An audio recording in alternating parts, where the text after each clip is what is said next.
Well, good morning.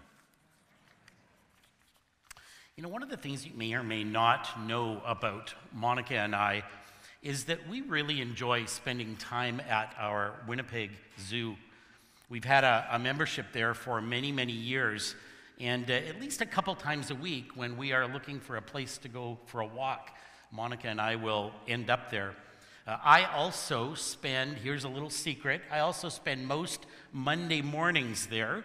No matter whether it's plus 30 out or minus 30, you can most often find me at the Tundra Grill, sitting at my favorite table, either working on my sermon for the next week or answering some emails or preparing for some meetings that are happening in the weeks ahead. If you know anything about the Tundra Grill, then you know that there's a whole wall of that restaurant that is made of glass. And throughout the years, that I've been going there, I have been taking pictures of what is behind that glass. You may know that there's a family of polar bears that frequently enjoy a big field just on the other side of that glass. And I'm going to show you some video that I have taken with my camera over the last couple of years. And to say that these bears are entertaining would likely be an understatement. Over the years, I've also had the opportunity to chat with some of the zookeepers that care for these bears. And one of the interesting things that they've told me is that some of the behaviors, especially some of the ones that you're watching now where they're much more silly and playful, but a lot of those behaviors aren't things that you would naturally see these bears do in captivity. In other words, if you were to visit Churchill, where all of these bears happen to come from, they, for the most part, wouldn't be doing the things that you are watching them do on this video. But at the zoo, because they don't have to worry about where their next meal is coming from, they tend to act differently. And for them to act differently in this environment, they do it because they don't have to worry about things that polar bears in the wild would typically have to worry about. Or put another way, when their home changed, their behavior changed. Now, you might be sitting here wondering if this is actually going to be a sermon this morning or if the next 30 minutes is going to be more like a National Geographic special. And I do assure you that there is an important point that I want to make by showing you this. Because today we're continuing to unpack this important letter of 1 Peter. And when we introduced the letter last week, we spent the morning talking about the fact that these Christians that Peter was writing to, that they were struggling, and they were being persecuted, and they were looking to Peter for help. And there's no way to sugarcoat this, but they were surrounded by a world that despised them. And last week we talked about that. We talked about how the Roman government was actively hostile towards them. We talked about the Jewish religious leaders and how they were actively persecuting them. And we talked about the culture as a whole around these Christians that thought that their message was contributing to a lot of the problems that their society was facing during those days. And Peter spent the first 12 verses of this letter offering them this new perspective on their suffering. And he reminded them of who they were, what they had been given, and most importantly, Peter spent the first 12 verses reminding the people of who their God was. And there was absolutely nothing superficial about what Peter was telling them. He didn't minimize their suffering, and he certainly didn't offer them any kind of platitudes. But Peter reminded them that they were the new elect exiles. They were recipients of a living hope. He reminded them that from an eternal perspective, that all of the earthly suffering that they were experiencing, it was just for a little while.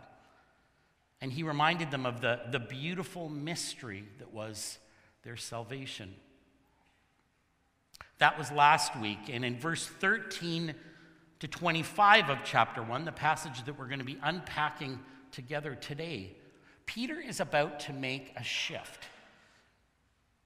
And much like the polar bear's behavior changed when they were moved from their regular environment, Peter is acknowledging to this group of Christians who have fled their homes and moved to a new country that their behavior needs to adjust to their new environment.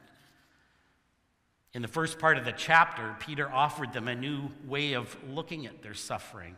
And now he wants to challenge them with how that new perspective will change their behavior.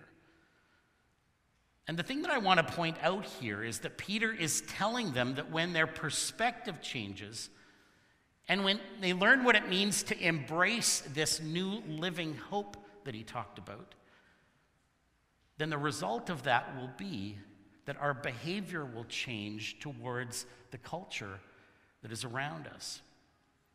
So last week we focused on that new perspective, and today we're going to unpack what that perspective does to us when we truly embrace it. And it's interesting to note here that this section starts with this word, therefore. And I'm going to give you all a free lesson in Greek this morning, and I'll tell you that whenever you see that word, therefore, in the New Testament, something is about to change. And in this case, Peter is telling the readers that he's about to make a shift. But everything that he's already talked about, everything that he's already said, is directly connected to what he's about to say. Or put another way, Peter's saying that what I'm about to tell you is a building block intended to be built on what I've already said to you. And it's incredibly important that whenever we see that word, therefore, in the New Testament, that we don't take what comes after that out of context. I'm convinced that a lot of Christians are guilty of doing that. And sometimes when we're trying to interpret, especially interpret a more difficult passage, it's helpful for us to move our way up the Bible page and look to see if that word therefore is somewhere close by. Not exclusively, but I think most often that word therefore is used in the Greek to help to define a specific context for what's about to be shared. Okay, I'm going to climb off that soapbox, and let's unpack 1 Peter chapter 1, verses 13 to 25. So Peter writes this in verse 13. Therefore, preparing your minds for action, and being sober-minded, set your hope fully on the grace that will be brought to you at the revelation of Jesus Christ. And the first point that Peter's making is simply this. He says, get ready. Be prepared. Now is the time to focus. Now is the time to throw off those things in your life that are hindering you from moving forward. I love the way that the King James Version puts this particular verse. It says, wherefore, gird up the loins of your mind. Be sober and hope to the end for the grace that is to be brought unto you at the revelation of Jesus Christ. And in that verse, Peter's using a Middle Eastern metaphor here, and he's trying to paint a picture of the robes that men used to wear back in that culture.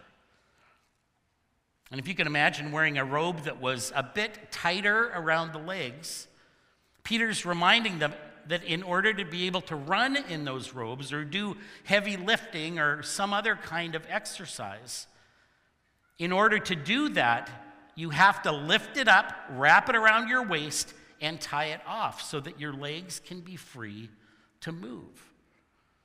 Some men would actually back then wear equivalent to what we would call shorts or underwear underneath their robe. And they would sometimes even tuck the robe into their shorts if they needed more mobility for what they were doing. But that's the visual picture that Peter is trying to paint here for the people. He's saying that in the same way that you need to prepare yourself by girding up your loins, so there's nothing holding you back from moving full speed ahead, he's saying you need to get ready for the work that the Lord has set in front of you. And again, he says, preparing your minds for action and being sober-minded. I love how the Message Bible translates that. It says, so roll up your sleeves and get your head in the game. And that's what Peter is trying to communicate to this group of Christians. That's what he's trying to help them to understand. He's saying, now that you've been reminded of who you are, now that you've been reminded of what you've been given, and now that you've been reminded of who your God is, now get your head in the game and get ready. It's time to be alert, it's time to be fully sober, and it's time to set your hope fully on the grace that will be brought to you at the revelation of Jesus Christ. And we have to remind ourselves that Peter was writing to a group of Christians that many of whom are in a dark place. They're struggling to cope with the culture around them. And that culture would be quite happy if one day they were all simply gone. And they're asking Peter about what a resilient faith even looks like in a world like this. And the first thing Peter says in this passage is, get ready, be sober-minded, stay focused, and be prepared. The second thing he tells them is do not be conformed. And he talks about this in verse 14. He says, as obedient children, do not be conformed to the passions of your former ignorance. And there's a lot more happening in this verse than a first glance would show us. I mean, because Peter has a pretty good idea who these people were before they had their encounter with Jesus. He knew the kind of lives that they lived, and he knew the culture that they came from, and he's reminding them that they can't use their current circumstance as an excuse for moving back into their former ways. Any guesses as to what Peter is specifically talking about here? Think about that. What do you think he's talking about when he says that? Well, we really have no idea. But I wonder how these Christians would have dealt with the trials and persecutions before they met Jesus. I wonder if their knee-jerk reaction might have been anger or maybe even revenge. I wonder if their knee-jerk reaction would have been to hurt the people that were threatening them or their families. And part of what Peter is saying to them here is that was part of the old you. He's saying that's part of who you used to be. That's what you would have done way back when you lived in ignorance. He's saying those are the types of things that you would have done before you were given a living hope. He's saying, but you're different now. That's not who you are anymore. That's not your knee-jerk reaction anymore. And he's saying to them, now that you have a living hope in Jesus, our desire needs to be to reflect him well, no matter what circumstance you might find yourself in. That's our new perspective. And that is how that new perspective is reflected in how we interact with our culture. I also love the fact that Peter starts off this verse by saying, as obedient children. And there might be a tendency to think that Peter's telling this group to act out of obedience, to do it because you're told to, kind of a do what you're told type of authoritarian command.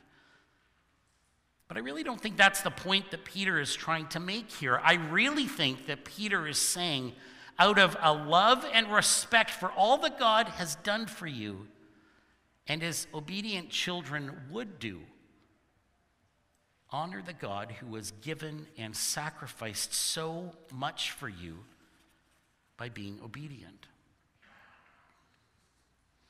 A lot of us know that it's possible to outwardly obey someone, especially those people that are over us, while internally kicking and screaming and throwing what would be equivalent to a 5-year-old temper tantrum.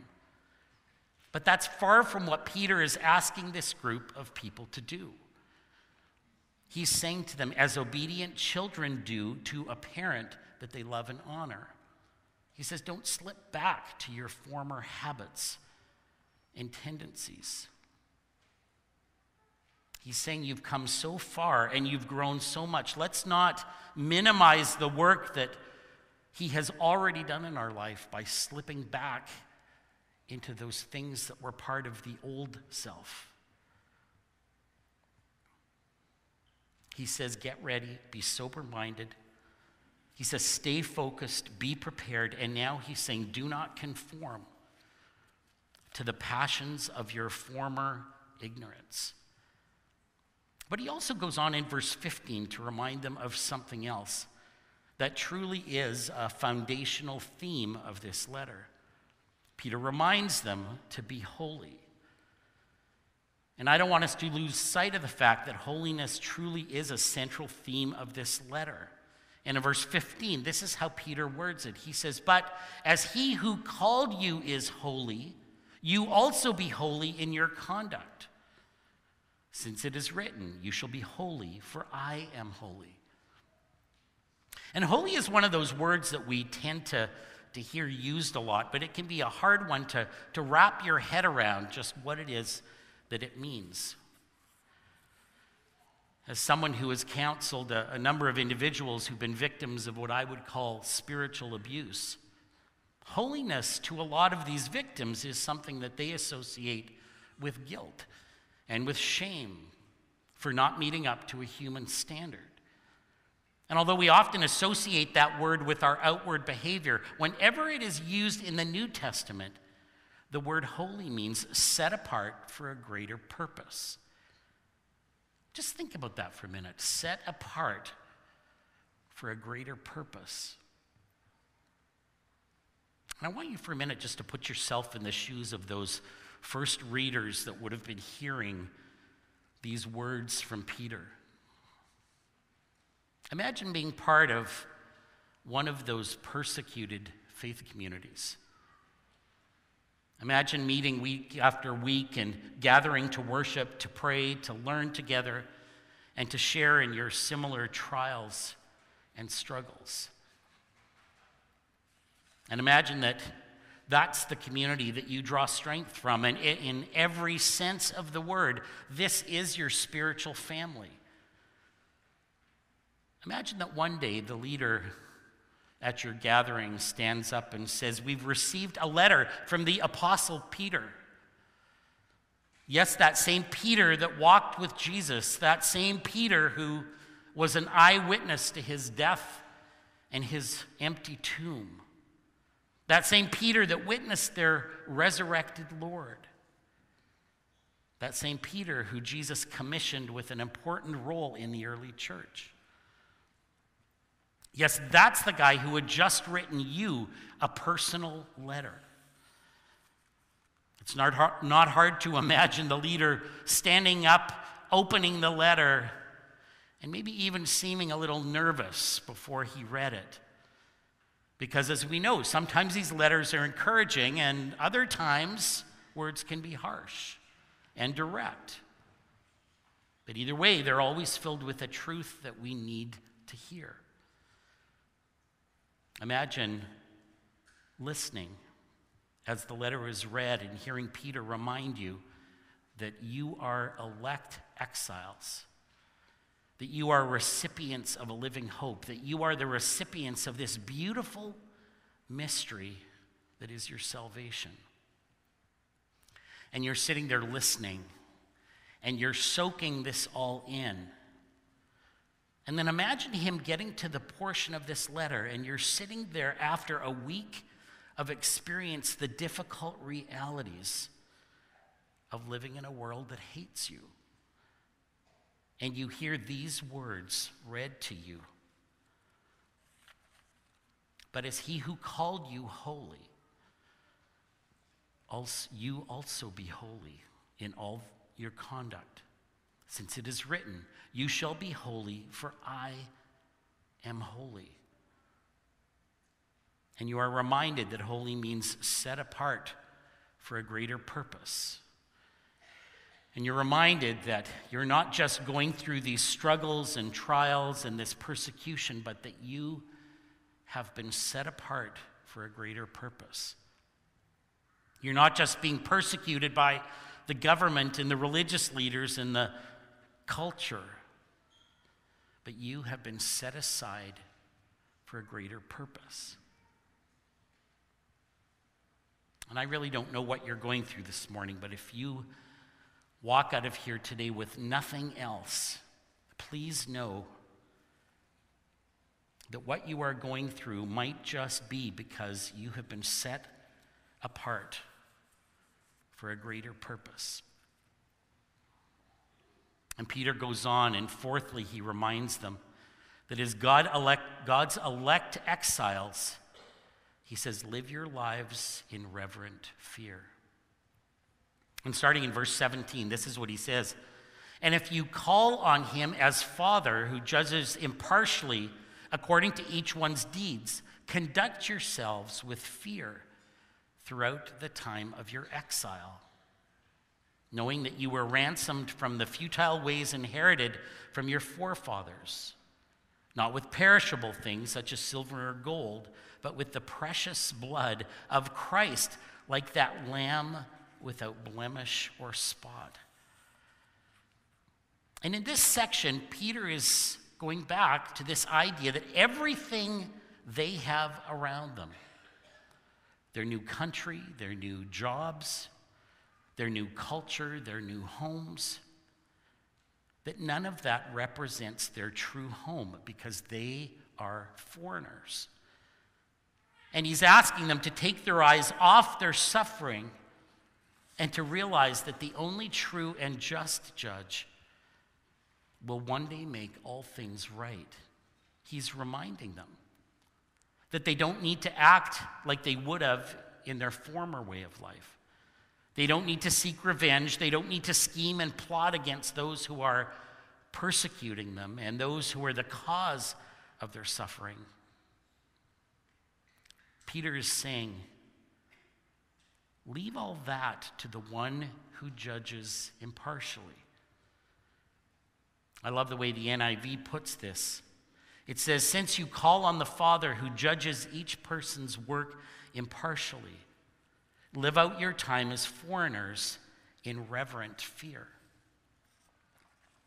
He's saying you don't have to wonder who's going to avenge you for everything that you are going through, or question where the justice is going to come from, because you know where you stand with the one true judge.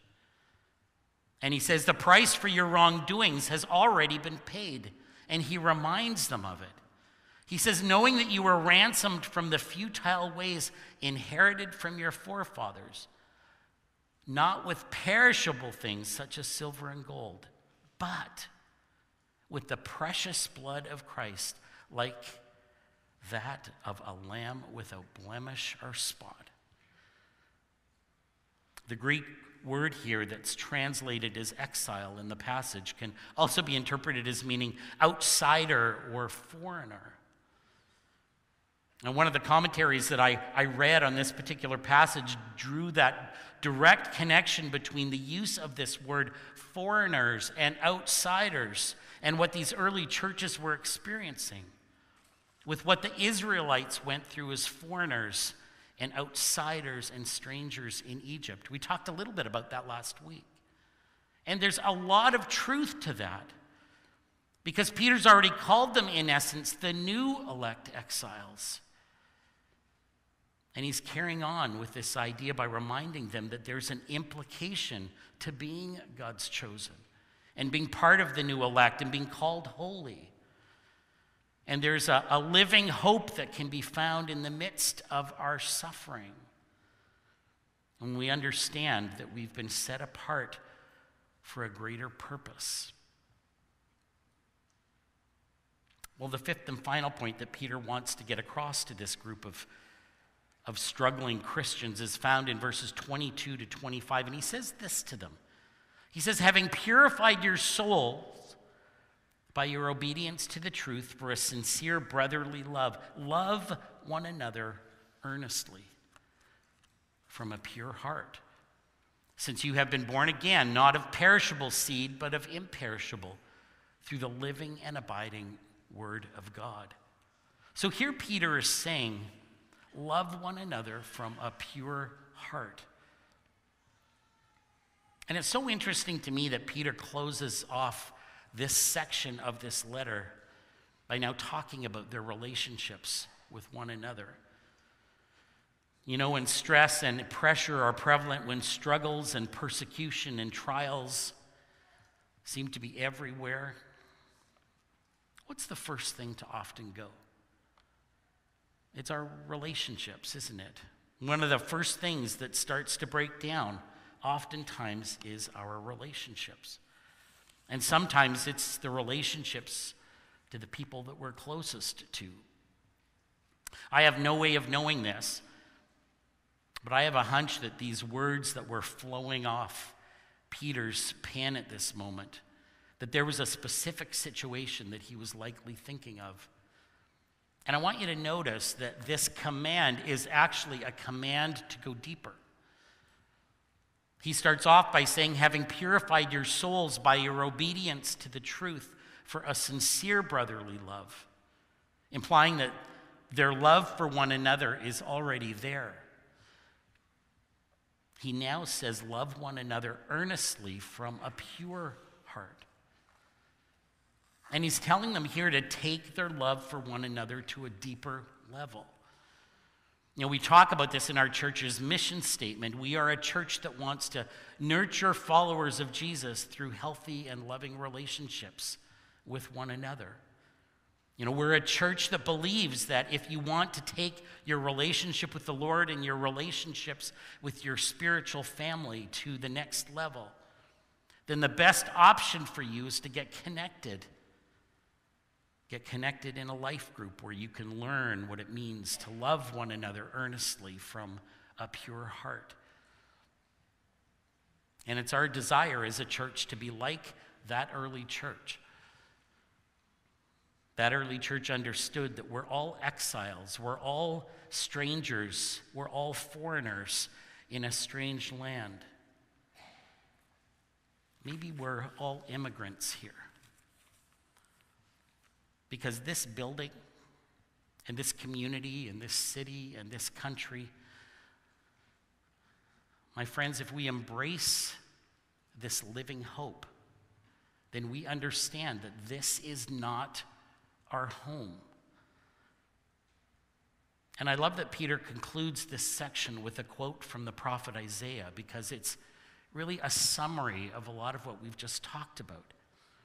He says, all flesh is like grass, and all its glory like the flower of grass. The grass withers, and the flower fails. But what endures forever? But the word of the Lord remains forever. You know, maybe we're not unlike those polar bears that we talked about at the beginning of our message. You know, one day they were roaming on the treeless tundras, and the next day they found themselves in a strange land surrounded by strange individuals watching them through a glass wall.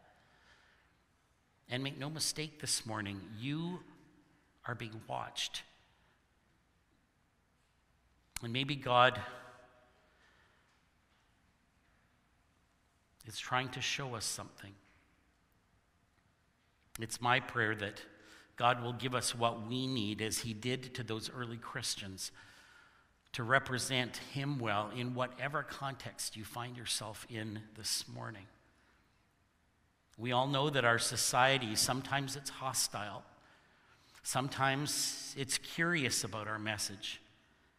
But we know that it's always searching and hungry for a message of hope. And may he give us what we need to represent him well. Let's pray.